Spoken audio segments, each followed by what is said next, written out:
எங்க காலத்துல நாங்க கேள்விப்பட்டது சரத்குமாருக்கும் அவருக்கும் ஹீரோவுக்கு மத்தியில தான் தொடர்பு கட்டுறது தான் நாங்க கேள்வி. நீங்க சொல்றது புதுசா இருக்கு. 20 வருஷம் கழிச்சு நீங்க சொல்ற கதை புதுசா இருக்கு. அது எதுக்காக அது அஜித் பேரை கெடுக்கிறதுக்கு இது பண்றாங்கன்னு புரியல. அஜித்துக்கு இப்பயே பத்மபூஷன் கொடுக்குறாங்கிறது புரியல. அஜித் பேரை கெடுக்கிறதுக்கு விஜயனுடைய ஆட்கள் கூட ஹீரோவை கிளம்பி யார் மிரட்டினாங்கிறது உங்களுக்கு தெரியும். விஜய் வரமாட்டேங்கிறாரு, இவரு புடி கொடுக்க மாட்டேங்கிறாரு. ஏன்னா இவர் வந்து கலைஞரையே கேள்வி கேட்டோம், கலைஞரை வச்சுக்கிட்டே கேள்வி கேட்டோம். எங்களை போன்ற சினிமாக்காரர்கள் எல்லாம் உங்களுடைய ஃபங்க்ஷன்கள் எல்லாம் கூப்பிட்டு கட்டாயப்படுத்தாதீங்க அப்படின்னு. அப்ப அரசியல வந்ததுனால மறுபடியும் அஜித் வந்து ஒரு இவரை ஃபோர்ஸ் பண்றாங்க. ஏன்னா விஜய் வந்து சரியான முறையில வரமாட்டேங்கிறாரு. அதுக்காக பாஜக வந்து இவரை வந்து முன்னிலைப்படுத்துறாங்க. அதுக்குதான் பத்மபூஷன் கொடுத்து இது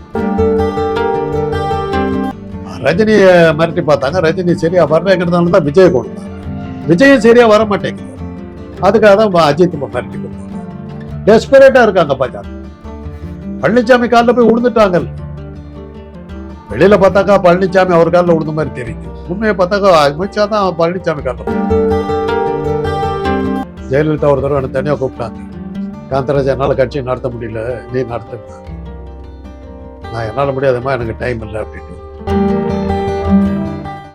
காந்தம் மீடியா நேயர்களுக்கு வணக்கம். இன்னைக்கு நம்ம கூட வந்து அரசியல் விமர்சகர் மற்றும் டாக்டர் காந்தராஜ் அவர்கள் இருக்காரு. வணக்கம் சார், எப்படி இருக்கீங்க சார்? இப்போ இந்த அஜித் ஹீரா பிரச்சனைகள் வந்து ஒரு கான்ட்ரோவர்சியாவே போயிட்டு இருக்கு. ஏன்னா வந்து அஜித் சாருடைய வளர்ச்சிகள் இப்பதான் வந்து ஆரம்பிச்சுட்டு இருக்குன்னே சொல்லலாம். இந்த சமயத்துல இந்த ஹீரா விஷயம் எதுக்கு கொண்டு வரணும், எதனால இப்போ இது பேசப்படுது?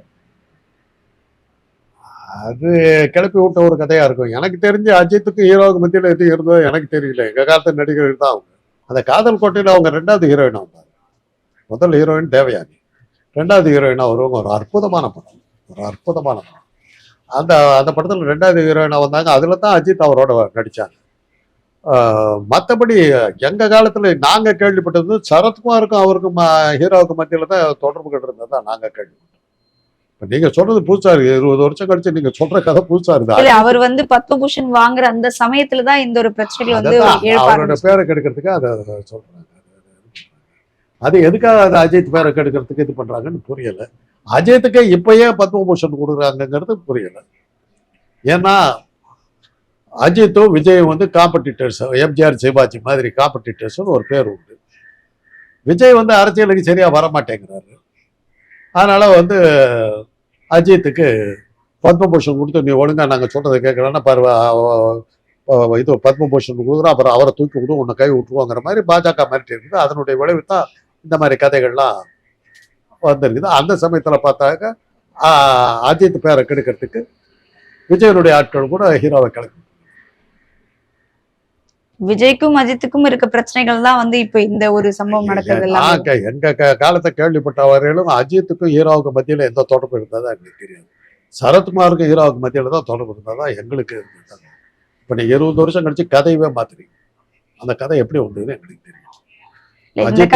பேசப்பட்டு இருக்கு. அதான் நீங்க கிளப்பி விட்ட கதை தான், மீடியாக்கள் உருவாக்குன கதை தான். எங்க காலத்துல அந்த கிச்சு கிச்சு அவங்க பேர் 2 பேருக்கு சம்மந்தப்பட்டு பழைய காலத்து பத்திரிகைகள் எடுத்து பார்த்து பாரு. அந்த அவங்க 2 பேத்துக்கு மத்தியில எந்த கிச்சு கிச்சும் இருந்த மாதிரி தெரியும். சரத்குமாருக்கும் அவருக்கு மத்தியில தான் இருக்கு. முத்த காட்சிகள் எல்லாம் நடிச்சாங்க. ஏன்னா பல வருஷமா வந்து அஜித் வந்து மீடியால இருந்தே ஒதுங்கிதான் இருந்தாரு. அப்படி இருக்க ஒரு பர்சன் வந்து பத்மபூஷன் விருந்து வாங்கிட்டு வந்த உடனே வந்து ஏர்போர்ட்ல பிரஸ் மீட்டை மீட் பண்ணாரு. ஏன்னா அந்த பிரஸ் மீட்டை மீட் பண்ணும்போது எல்லாருக்குமே ஒரு அதிர்ச்சியா தான் இருந்தது. இவ்வளவு வருஷங்கள் வந்து மீடியாவை தள்ளி நின்று ஒரு அஜித் வந்து இப்போ பிரஸ் மீட் வைக்கிறதுக்கான காரணம் என்னவா இருக்கும்? அப்புறம் காரணம் என்ன யோகிக்கிறது பெரிய விஷயமா? மிரட்டல். யார் மிரட்டினாங்கிறது உங்களுக்கு தெரியும். விஜய் வரமாட்டேங்கிறாரு, இவரு புடி கொடுக்க மாட்டேங்கிறாரு. ஏன்னா இவர் வந்து கலைஞரையே கேள்வி கேட்டவர், கலைஞரை வச்சுக்கிட்டே கேள்வி கேட்டவர். எங்களை போன்ற சினிமாக்காரர்கள் எல்லாம் உங்களுடைய ஃபங்க்ஷன்கள் எல்லாம் கூப்பிட்டு கட்டாயப்படுத்தாதீங்க அப்படின்னு. கலைஞர் முதலமைச்சராக இருக்கும்போது அப்படி பேசணும். இன்னைக்கு வந்து பிரஸ் மீட் கொடுக்குறாருன்னா என்ன அர்த்தம்? அதை விட பயங்கரமான பயமுறுத்தல் நடந்திருக்குறாங்க. 2வது அஜித் ஏறத்தாழ சினிமா விட்டு வெளியே போயிட்டார். அவர் வந்து இன்டர்நேஷனல் ஸ்டார். இன்னைக்கு ரேஸ்ல வந்து ரேஸுங்க, கார் ரேஸுங்கிறது வந்து இன்டர்நேஷனல் ஸ்போர்ட்ஸ். உலகம் முழுதும் அவருக்கு தெரியும். 2-3 ஈவெண்ட்ல அவர் வின் பண்ணியிருக்காரு. உலகம் முழுதும் அவருக்கு தெரியும். கலை உலகத்தை சேர்ந்தவர்கள், இந்திய கலை உலகத்தை சேர்ந்தவர்கள் 2 பேரும் உலக அளவுல புகழ் பெற்றிருக்காங்கன்னா 2 பேர் தான். ஒண்ணு வந்து அஜித், இன்னொன்னு வந்து ஏஆர் ரஹ்மான். நீங்க யூரோப்ல எங்க போனாலும் ஏஆர் ரஹ்மானுடைய கான்செர்ட், அவருடைய பாடல்களை வச்சு எங்க ஒரு இடத்துல கான்செர்ட் நடந்துகிட்டு இருக்கும். உலகம் முழுவதும் எங்க நடந்துட்டு இருக்கும். அதுக்கு அடுத்தபடி அஜித். கார் ரேசிங்கிறது இன்டர்நேஷனல். இன்டர்நேஷனல் ரேசிங் இதுல வந்து அஜித் பேர் உலக அளவுல புகழ் பெற்று. அவரை வந்து இவங்க பிடிச்சி மிரட்டிட்டு இருக்காங்க.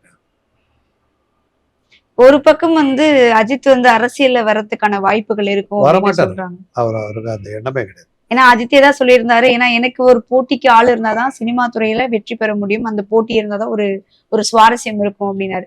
அந்த போட்டியில விஜய் வந்து அரசியலுக்கு வந்ததுனால அந்த போட்டிகளுக்கு டெஃபினட்டா அவருக்கு குறைஞ்சிருச்சு. அப்ப அரசியல்ல வந்ததுனால மறுபடியும் அஜித் வந்து ஒரு இவரை ஃபோர்ஸ் பண்றாங்க. ஏன்னா விஜய் வந்து சரியான முறையில வரமாட்டேங்கிறாரு. அதுக்காக பாஜக வந்து இவரை வந்து முன்னிலைப்படுத்துறாங்க. அதுக்கு தான் பத்மபூஷன் கொடுத்து இது பண்றாங்க. அந்த மிரட்டல் தான் அதனுடைய காரணம் தான். அரசியலுக்கே வராத ஒரு ஆசாமி பத்திரிகை இதுக்கெல்லாம் திடீர்னு இதை மாதிரி இன்டர்நேஷனலா ரேஸ்ல இருக்கிற ஒரு ஆள் இதுக்கு வர்றாருன்னா மிரட்டல் தான் காரணமா இருக்கு. நான் தான் சொல்றேனே, பாஜக பல்வேறு வகையில டெஸ்பரேட்டா இருக்காங்க.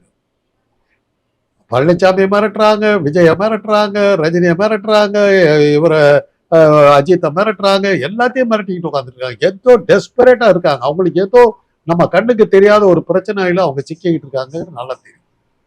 அதனுடைய விளைவுதான் சாமதான பேத தண்டம் அத்தனையும் பயன்படுத்திக்கிட்டு எல்லாத்தையும் பிரபலங்களை எல்லாத்தையும் மிரட்டிட்டு இருக்காங்க.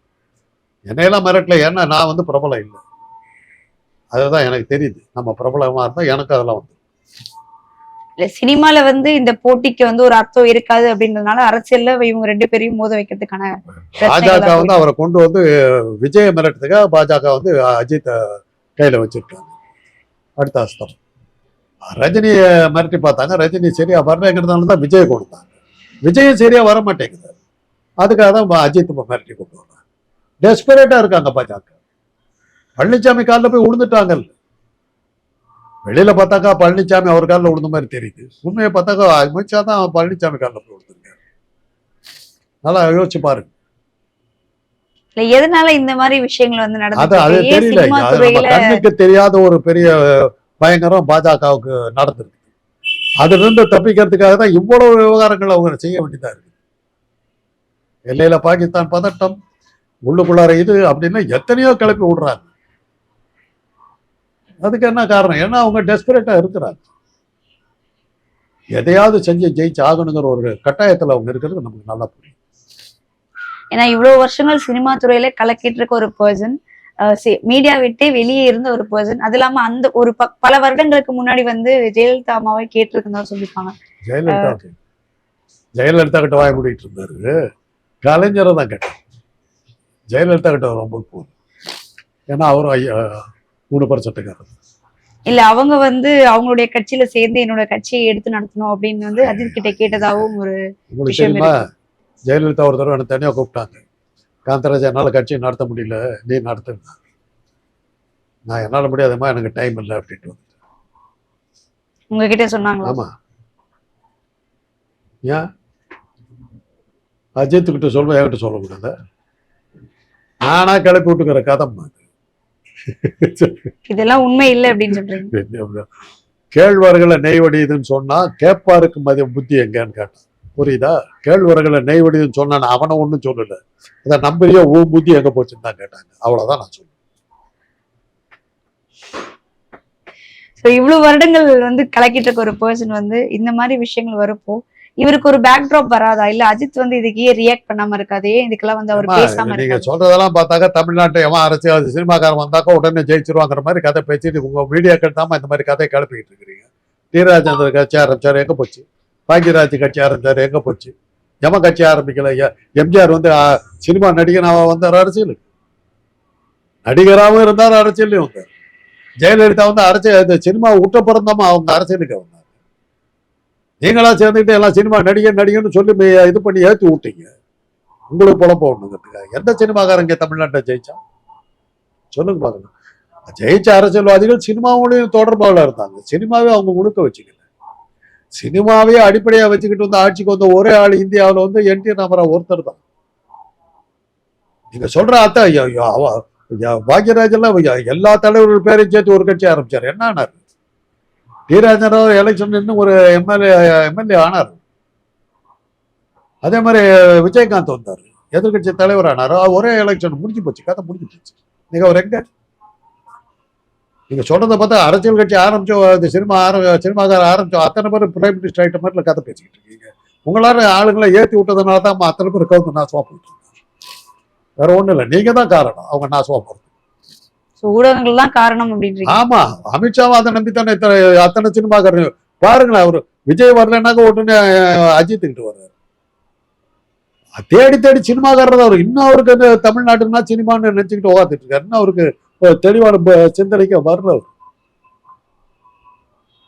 ஒருவேளை அஜித் ஒத்துக்கலன்னா அப்ப அடுத்தது யாருக்கிட்ட போறது? அப்ப ரஜினிகாந்தை தயார் பண்ணிருக்காங்களே. ரஜினிகாந்த் மோடி நம்மளை காப்பாற்றுவார் சொல்லி ஸ்டேட்மெண்ட் விட்றாருன்னு அர்த்தம். அவரை ஏதோ மாற்றி இருக்காங்கன்னு அர்த்தம். எவனும் இலவசமா ஷோ செய்ய மாட்டோம், அதை ஞாபகம் வச்சு. இவ்வளவு நேரம் வந்து நிறைய விஷயங்களை பார்க்கறதுக்கு நன்றி.